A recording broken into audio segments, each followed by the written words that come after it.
हं?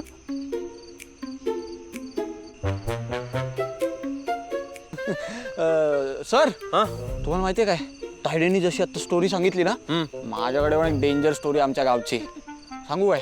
सांग सांग सांग. हा सर आमच्या गावात ना एक हडळ आहे हडळ हडळ माहितीये तुम्हाला? बसून सांग ना. हा सांगतो ना चालेल. तो एक आमच्या गावात ना एक हडळ आहे हडळ अशी एकदम बारीक असते बारीक. तर एकदा काय झालं अमावस्येची भयान रात्र होती एकदम काळा कुट्टा अंधार काहीच दिसत नाहीये. आणि माझा ना एक मामा आहे गावाला. तो त्याच्या घरी एकदम शांत बसला होता म्हणजे काही टेन्शन नाही मस्त टीव्ही बिव्ही बघत होता आपला आपला. आणि अचानक ना लाईट गेले अजून अंधार झाला एकदम शांतता पसरली. आणि सर अचानक बाहेर एकदम सोसाटाचा वारा वाहू लागला. अचानक कुत्री ओरडायला लागली.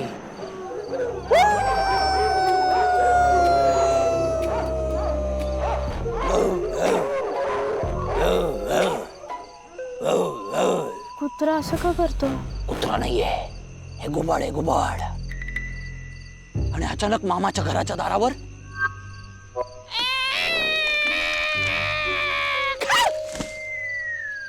काय झालं? काय झालं?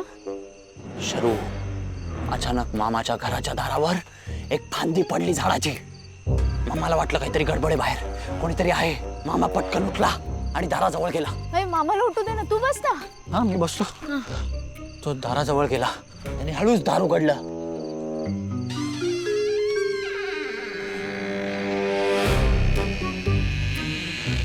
बिजा घरात थोडी कंजली होती.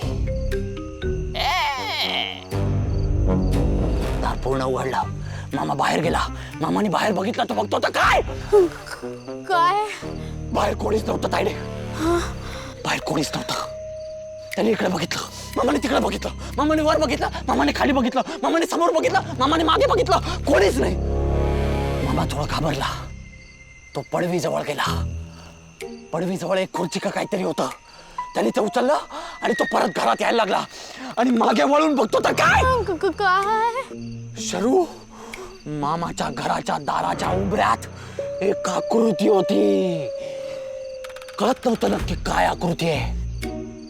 आणि त्याच वेळी अचानक वरून विजा चमकू लागल्या.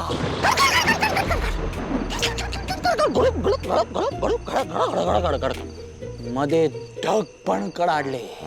त्या विजेच्या प्रकाशात मामाला स्पष्ट दिसली ती आकृती.